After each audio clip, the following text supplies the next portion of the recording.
당연한 듯 한번 가입해놓고 계속 쓰고 계시는 인터넷 TV 3년 이상 쓰고 계시다면 비교원에서 갈아타시고 사은품도 챙기시기 바랍니다. 인터넷 TV 신규 가입 시 52만원, 휴대폰 구입 시 최대 50만원, 정수기 렌탈 시 최대 30만원, 이렇게 다 합치면 최대 132만원의 혜택을 만나실 수가 있습니다. 기존의 혜택보다 더 늘어났습니다. 여기에 인터넷 가입한 후에 쓰던 휴대폰 알뜰폰 그대로 통신사 변경만 해도 최대 30만원 혜택이 있고요. 본인이 가입한 후에 추천을 통해서 지인을 가입시키면 한 사람당 4만원짜리 모바일 상품권을 무제한으로 드리는 이벤트가 있습니다. 개인정보 보안 철저해서 한 건의 사고도 없었고요. 8억 이상의 보증보험에 가입해 있는 비교원, 인터넷 TV, 휴대폰, 정수기 비교는 비교원을 이용해서 혜택도 누리시고 한번 서비스도 이용해 보시기 바랍니다. 자세한 내용은 1670-2571 전화로 상담 신청하시거나 아니면 더보기에 있는 링크 이용해 주시거나요. 또 네이버에 비교원 검색하셔도 상담 신청이 가능하니까 많이들 이용해 주시기 바랍니다.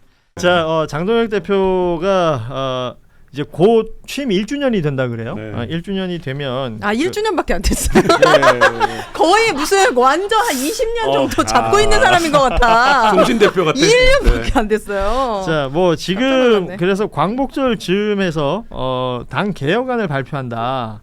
뭐 이런 얘기를 하고 있고요. 사퇴한대요? 당원 중심 정당을 골자로 한다라는 얘기까지 나오고 있습니다. 와. 그리고 뭐 광복절 즈음에 올림픽공원 예정이 돼 있다 그러고 많은 분들이 참여해 주기를 바란다라는 얘기도 지금 하고 있는데 어때요? 지금 그 광복절이라는 날은 상징적이기도 하고 본인 스스로도 말한 것처럼 이제 1주년 즈음하여 입장도 낸다고 하는데 그때가 올림픽공원에 간다라는 것에 대해서 올림픽공원에서 그러니까 장동혁 대표가 정무적 판단이 합리적으로 잘 안 되는 거죠. 자기 객관화가 안 되는 거예요. 그러니까 본인을 물론 이건 저희 내피셜입니다. 장동혁 대표가 광복절 즈음 해가지고 그러니까 광복절에 맞춰 올공행도 가고 그 다음에 지금 관련해가지고 혁신쇄신안을 내놓겠다는 건 메시지 명확하잖아요. 난 안 물러날 거야. 나는 계속 버틸 거야. 인 건데 왜냐하면 나는 지금 이 대여전선에 이 폭압적인 이재명 정권과 싸우는 독립투사거든. 그러니까 본인이 그 독립투사에 그걸 빙의를 해가지고 그렇게 캐릭터로 설정해 놓은 거잖아요. 약간. 그러니까 그렇게 맞춰놓고 보면은 일련의 과정들이 이해가 되죠. 자기가 이렇게 당 안팎으로부터 핍박받고 고통받고 하지만은 우리 올림픽공원의 시민들의 자유를 위해서 이렇게 희생해서 싸우는 그런 어떤 대여조선 최전선의 투사로서 프레이밍을 하는 건데 누구를 위한 이미지 메이킹이라는 게 이제 의아할 수밖에 없는 거죠. 그게 다수 시민 여론의 뜻인 건가? 그러니까 예를 들면은 하다못해 지금 뭐 특검에 대한 이야기든 선관위의 부실 관리라든가 계속 나오고 있고 심지어 뭐 중간중간 투표 조작 정황도 나오고 있으니까 그렇습니다. 예. 이걸 바꿔야 된다라는 기대치와 요구는 굉장히 시민사회에서 높아요. 예. 올림픽공원에만 있는 게 아니에요. 예. 근데 중요한 거는 지금 국민의힘이 올림픽공원에 있는 사람들 그 밖에 있는 사람들 마음은 전혀 얻지 못하고 있다. 그러니까 부동산도 마찬가지고 아까 보안사건도 마찬가지고 전반적인 시민의 여론이 야권한테 유리하게 짜여져 있음에도 불구하고 그 구도에도 못 올라타고 있다. 이거 심각한 거예요. 그리고 그걸 아무도 제어하지 않아. 그러니까 지금 전에도 다른 방송에 비슷한 얘기했는데 정론식 원내대표가 당론 대표를 약간 그냥 산 보듯이 하는 거예요. 저기 산이다. 산은 산이요 물은 물이요. 내가 어떻게 할 수 있는 대상이 아니야. 저기 있는 거야 그냥. 그러니까 장동혁이 뭘 하든 말든 나는 그냥 내가 할 일 하겠다라고 해서 한 병도 만나갖고 이것도 협상 보고 저것도 따오고 특검 관철시키고 이런 거 하고 그 원내대표가 사실 당대표 역할을 하고 있는 거예요. 지금 원내에서 장동혁 대표의 편이 거의 없는 상황이다 보니까 더욱더 올공으로 가가지고 스스로 치유받고 있는 거잖아요. 올공에서는 아까도 앞서 사진들 몇 장 흘려 보냈습니다만 올공에서는 표정이 되게 밝아요. 그렇죠. 올림픽공원에 있는 분들은 시민이 아닙니까? 뭐, 맞습니다. 아니, 뭐야. 요새 연습해요? 아니 이거 잘 돼요. 잘 돼요. 아니 그 어떤 말을 할 때보다 이때가 목소리가 제일 좋아. 그런데 가래가 안 느껴져요. 매끈하게 미성으로 나오네. 안 될 때도 있어요. 안 될 때도 있고. 아무튼 장동혁 대표의 올공행과 이거는 지금 이게 하루 이틀은 아닙니다만 계속해서 비슷한 비판과 당내에서의 우려의 목소리, 비판의 목소리 등이 있는데도 그냥 고해요. 그러니까 진짜 뭐 좌우면하는 게 없습니다. 그리고 제1당, 제1야당의 당대표인데 의회에서 얼굴 보기가 그렇게 힘들어요. 그래서 지금 어찌됐건 장동혁 대표는 올림픽공원에 가 있고 윤리위원회를 운영해가지고 이른바 그 징계 정치라는 걸 한다. 이거 말고는 뉴스가 없단 말이죠. 근데 지금 보면 모든 기운이 장동혁에게 보이거든요. 뭐 진짜 대단히 운이 좋은 것 같긴 해요. 왜 그러냐면 제가 어디 가서 비틀비틀 되지만 전진하고 있다는 표현도 썼는데 잘 봐요. 오세훈과 이준석이 사실상 정치적 아웃 국면에 들어갔어요. 뭐 여기서 이제 각각 정도는 다르지만 오세훈은 직접 자기 사건이고 이준석은 자기가 당 대표로 있는 사건은 당에서 광역시당을 낸 거가 수습이 안 되잖아요. 그러니까 2030년 대선에서 주요하게 보수의 주자가 될 거야라고 하는 사람들이 2명이 일단 가시적으로 아웃이 되고 있고 한동훈 복당은 사실 어려워 보이잖아요. 2028년 총선까지도 어려워 보이잖아요. 거기서 한 번 더 살아남으면 어쩔지 모르겠는데 어려워 보이고 지난주에 무슨 일이 있었냐면 유영하 의원을 중심으로 해서 박근혜를 앞세워서 PK 의원들을 저녁을 밥을 먹었어요. 이건 뭡니까? 한동훈을 중심으로 구성될 수 있다라고 상정했던 가정했던 PK 중심 어떤 블록을 아닌데 박근혜가 나서면 우리가 먹을 수 있는데 근데 거기에 부산 지역의 조직을 담당하는 국회의원들 상당수 참여했거든요. 부산 울산 의원들이 거의 다 있었어요. 예. 그렇다라고 하면 요 블록도 깰 수 있는 거예요. 그렇게 하면 한동훈 의원의 복당도 사실 어려워지죠. 그러면 찐윤 언더 찐윤이라고 불리는 TK 주자들은 대선 주자들은 아니잖아요. 그럼 이들은 공천권만 보장되면 누가 당 대표를 하던 크게 상관은 없어요. 그때 또 밀어줄 수 있죠. 밀어줄 수 있죠. 그렇다라고 하면 지금 주변에 사전 정리가 되어가고 있고 이게 장동혁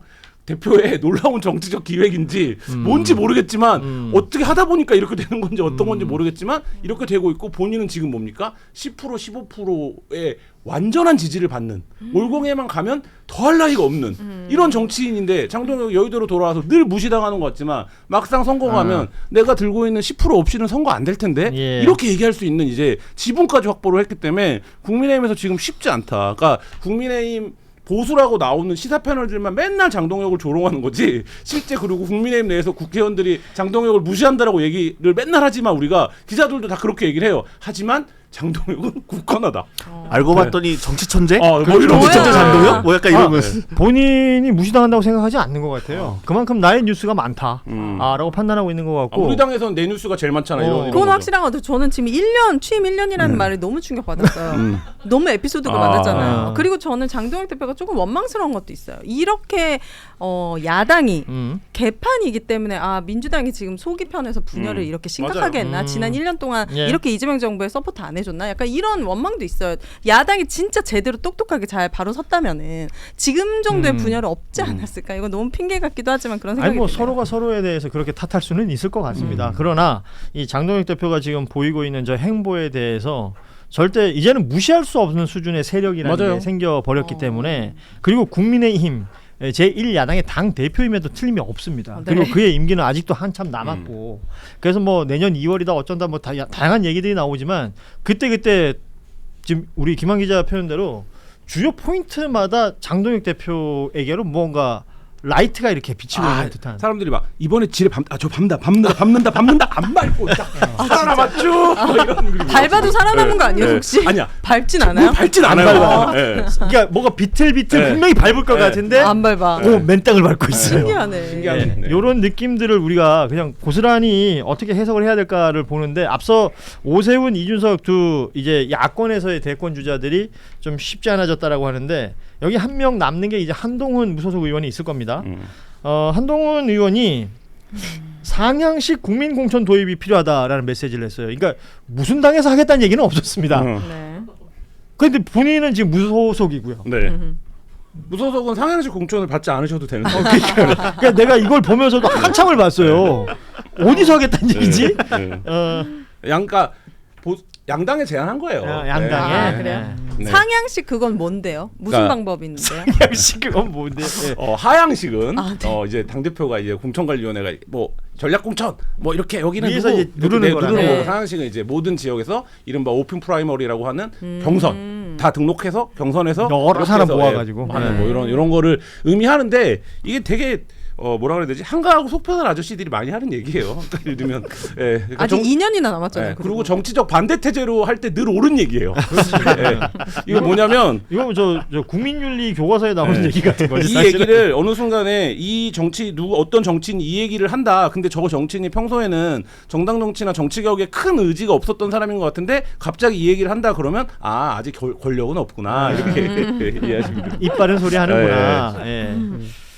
자 그러면 이게 논평이 더 필요 없나요, 한동훈 의원은? 아니 근데 왜? 저는 그러니까 한동훈 의원이 얘기해서 좀 우습게 보이긴 하지만 그것과 별개로 한동훈 의원이 얘기해서 웃어요. 왜냐면 아무도 들을 수가 무소속이니까. 없잖아요. 약간 그러니까 지금 뭔가 복당과 크게 뭔가 있거나 아니면 진짜 지금 국민의힘 전당대 국면과 맞물리거나 뭐 그런 상황이 아니었으니까 이거 한동훈 의원의 아까 김한 기자가 얘기해 주신 것처럼 지금 뭔가 막 복당 드라이버 걸려가지고 막 하는 상황이 아니잖아요. 예. 그러니까 한동훈 의원의 이 말은 어쨌든 그냥 본인이 지금 뭔가 메시지를 계속 던져서 버즈를 만들어야 되는 상황이니까 그쵸. 그런 건데 그것과 별개로 지금 주요 거대 정당들이 다 굉장히 당원 주권주의, 당원 중심주의를 많이 얘기하고 있거든요. 예. 저는 그게 틀린 말이 아니라고 보지만 동시에 당원 주권만으로는 수권 정당이 할 수 없는 것들이 되게 많습니다. 예. 그러니까 소위 말하는 진성당원 중심의 이 정당 체제라는 거는 어떻게 확고한 어떤 뭐 이데올로기를 가지고 있는 뭐 진보 정당들이 보통 했던 게 진성 정당이니까 전통적으로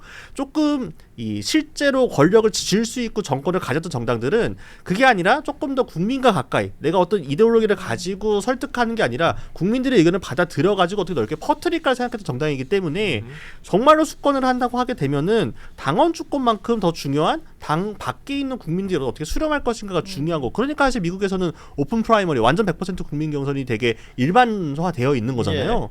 그러니까 그거 할 때는 뭐 역선택이니 뭐니 이런 게 아예 없어요. 그것도 일종의 재미 포인트 중에 하나란 말이에요. 그렇습니다. 저는 예. 그런 것도 좀 제대로 논의를 해볼 필요가 있다. 그래서 이게 맨날 한번 나왔다 사라지고 나왔다 사라지고 돌림 노릇을 반복이 됐는데 지금 양당 체제가 고착화되고 그 두 당들이 모두 당원 주권이라는 말을 일부 사람들이 모두가 돼요. 일부 사람들은 그 당원 주권이라는 말을 자신들의 정치적인 이해관계에 맞춰가지고 짜깁기해서 써먹고 있는 경향들이 좀 있거든요. 장동 대표가 갑자기 당원 주권 얘기하는 건 올공분들을 위해서 그 사람들 밟고 내가 디딤돌 삼아가지고 하겠다라는 거니까 발사대로 쓰겠다는 거잖아요. 예. 밝고. 그래서 저는 좀 한동훈 의원 말고 조금 더 그럴싸한 분이 얘기해 주시면 누가 있을까요? 한동훈 씨 말고 그럴싸한 분.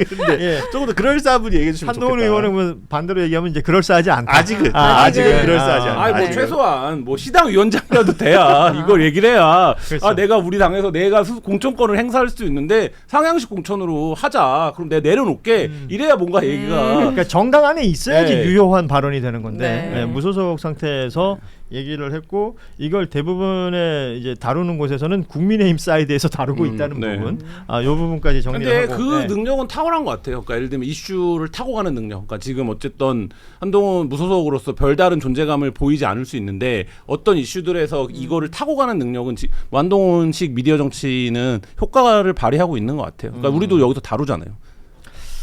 그래요, 다뤘습니다. 네.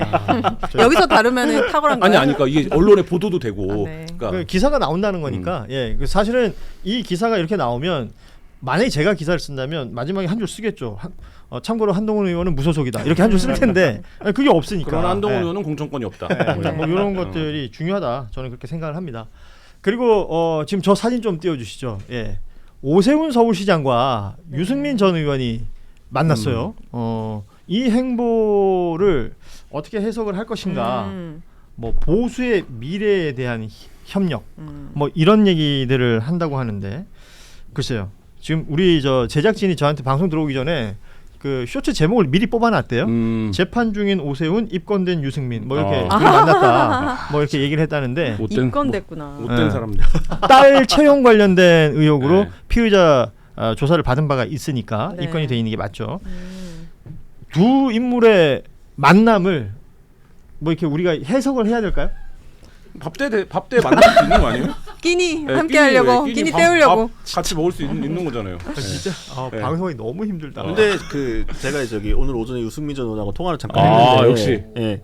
그러니까 원래 잡혀있던 자리였대요. 아. 그러니까 지방선거 이후로 처음 만나는 거고 전화통화 몇 번 했는데 원래 이제 잡기로 했던 거고 사실 서울시에서 보도자료에서 내보낸 것처럼 사실상 그러니까 장동혁 지도부를 직접 거명하지 않았지만 기본적으로는 이대로는 안 된다 당이. 근데 뭔가 좀 동력이 필요한데 동력을 어떻게 마련해 볼까에 대한 고민이 있었던 것 같아요. 그래서 얘기가 나왔던 게 사실은 저 두 사람이 던진 게 같이 던진 게 탄핵 반대파도 포용하는 통합이 필요하다는 이야기잖아요. 그거를 탄핵에 찬성했던 두 사람이 같이 얘기했다라는 것 때문에 사실 그 밖에서는 관심 없겠지만 보수 요 정당 안에서는 사실은 조금 의미 있는 이야기가 될 수 있거든요. 개파가 나누어져 있는 거니까. 네, 그러니까 뭐냐면은 사실상 인정을 한 거예요. 지금 탄핵에 찬성한 사람들만 가지고는 보수를 바꿀 동력 자체가 안 나온다. 너무 세가 몰린다. 그렇기 때문에 그 당시에 탄핵에 반대했던 사람들 중에서라도 같이 갈 수 있는 사람이 같이 가야 된다라는 걸 좀 정리를 해서 메시지를 내야겠다라고 해서 좀 성사된 만남인 거죠. 그러니까 말하자면 기본 세력은 필요하다. 네, 그러니까 그 밑바탕이 필요하고 그걸 바탕으로 다음 전당대회가 됐든 뭐가 됐든 지금의 주류를 교체하지 않으면 다음 총선에서 이길 수가 없다라는 게 있는 건데, 근데 이제 변수는 갑자기 오세훈 시장의 선거가, 그러니까 요새 재판이 끼어들게 되면서 오세훈 시장이 처음에 서울시장 선거 지난 선거 되고 나서는 야 오세훈 시장 살아났는데 이제 장동혁에 대해 어떤 안티테제로서 뭔가 힘을 얻으려나, 실제로 서울 지역 중심으로 한 그 국회의원들이나 대안과 미래 쪽은 오 시장과 좀 가까우니까 적극적으로 그렇죠. 시작을 했잖아요. 근데 이 재판 때문에 모든 동력이 되게 꺾이고 있는 상황이거든요. 그러니까 지금 저것도 저는 어떻게 보면 유의미한 메시지가 될 수 있는데 사실 오 시장이 저런 상황에서는 아무런 의미가 없어요. 저는 유승민 전 의원도 지금 당내 세력이 딱히 없잖아요. 그렇죠. 그러니까 유승민 전 의원도 본인은 좀 체급이 좀 있는 편일지 모르겠지만 그걸 하기 위해서 뭔가 같이 해야 될 세력이 필요해. 그렇습니다. 예. 근데 그 오세훈 시장이 말해줄 수 있을까 싶었는데 오 시장도 지금 본인의 정치적 운명이 어떻게 될지 모르는 상황이잖아요. 그러니까 이것만 가지고는 약하다. 근데 그렇다고 또 한동훈, 이준석 이쪽과 또 연대를 할 수 있느냐? 하면 또 뭔가 나오느냐? 이게 암울한 거죠. 그러니까 저것도 결국 장동영만 논았다. 약간. 그럼 저는 딱 저 장면 보고 이런 느낌 들었는데 내년에 내가 서울시장 못할 수도 있는데 혹시 생각 있음? 유시민 의원에게. 네, 약간 나도 딸 문제 있음. 저희도 말풍선을 만들어서 해야 될까요? 예. 그러니까 이런 뭐 지금 곽 기자가 얘기한 대로 진지한 얘기를 서로 하다가 그래서 저희가 세력을 갖추기 위해서는 탄핵에 반대했던 사람도 일부 끌어들여야지 않겠습니까? 그치 2심은 언제예요? 이렇게 되는 거죠 대화가. 네, 정치인들의 대화라는 건. 네. 네, 2심은 며칠입니다. 근데 뭐 저희가 633이라서 뭐 이런 얘기 한다는 거야. 아무튼 조사를 받으신 거예요? 뭐 이런 얘기를 서로 하지 않았을까요? 네. 뭐 두 분이서 이제 서로 안부도 묻고 네. 다양한 이야기를 했다. 그러면 국민의힘 내부에서도 어떤 새로운 동력들이 만들어질 수 있느냐? 현재로서는 그 유력하게 보였던 인물들이 다 일정 부분 하자들이 생겨버렸다. 그렇죠. 상처들을 입었죠. 라는 부분들까지도 이제 다 정리를 할 수 있을 것 같은데, 그러니까 오세훈 시장 같은 경우에는 결국 그 재판 이슈를 어떻게 해서든 그 넘어야지 그 다음 행보가 있을 수 있는 거잖아요. 그래서 여론조사 조원 CNI에서 했던 여론조사 중에 시장직 상실형에 적절하냐 그렇지 않느냐 물어본 여론조사가 있었습니다. 54.5%가 적절하다라는 평가를 했다는 거예요. 그러니까 저 명태균과 연결되어 있는 여론조사 내용 그리고 이제 대납 내용 이것들에 대해서는 뭐 이른바 빼박이다라는 얘기들을 일반 시민들도 이제 판단하고 있다 이렇게 평가할 수도 있을 것 같습니다. 예. 자, 오늘 국민의힘 얘기까지 해서 뉴스 이렇게 정리해봤습니다. 그 외에도 뭐 많은 뉴스들이 있습니다만 오늘은 여기서 정리하도록 하죠. 우리 오윤혜 씨가 다음 일정이 있기 때문에. 왜 내 핑계를 대요? 그럼 누구 핑계를 댑니까? 윤혜야 분분 다 바쁘니까. 예, 윤혜야 분분이 다 뿜이에요. 바쁘다. 예. 네. 바빠요? 예? 바빠? 바빠요. 박우신 기자 바빠요? 바쁘죠. 뭐 여기서도 안 바쁘다고 안 될 것 같은데 지금 약간. 나만 안 바빠. 예. 자, 다시 한번 말씀드리지만 저희 그 좋아요 좀 많이 눌러주시고요. 네. 구독도 다시 한번 부탁을 좀 드립니다. 누르셨던 분들은 안 누르셔도 되고요. 네. 안 눌러주셨던 분들은 누르고 함께 해주시면 좋겠습니다. 오늘은 여기서 마무리하고 저희는 내일 오후 3시 반에 다시 찾아뵙겠습니다. 고맙습니다. 감사합니다. 당연한 듯 한번 가입해놓고 계속 쓰고 계시는 인터넷 TV 3년 이상 쓰고 계시다면 비교원에서 갈아타시고 사은품도 챙기시기 바랍니다. 인터넷 TV 신규 가입 시 52만원, 휴대폰 구입 시 최대 50만원, 정수기 렌탈 시 최대 30만원, 이렇게 다 합치면 최대 132만원의 혜택을 만나실 수가 있습니다. 기존의 혜택보다 더 늘어났습니다. 여기에 인터넷 가입한 후에 쓰던 휴대폰 알뜰폰 그대로 통신사 변경만 해도 최대 30만원 혜택이 있고요. 본인이 가입한 후에 추천을 통해서 지인을 가입시키면 한 사람당 4만원짜리 모바일 상품권을 무제한으로 드리는 이벤트가 있습니다. 개인정보 보안 철저해서 한 건의 사고도 없었고요. 8억 이상의 보증보험에 가입해 있는 비교원, 인터넷 TV, 휴대폰 정수기 비교는 비교원을 이용해서 혜택도 누리시고 한번 서비스도 이용해 보시기 바랍니다. 자세한 내용은 1670-2571 전화로 상담 신청하시거나 아니면 더보기에 있는 링크 이용해 주시거나요. 또 네이버에 비교원 검색하셔도 상담 신청이 가능하니까 많이들 이용해 주시기 바랍니다.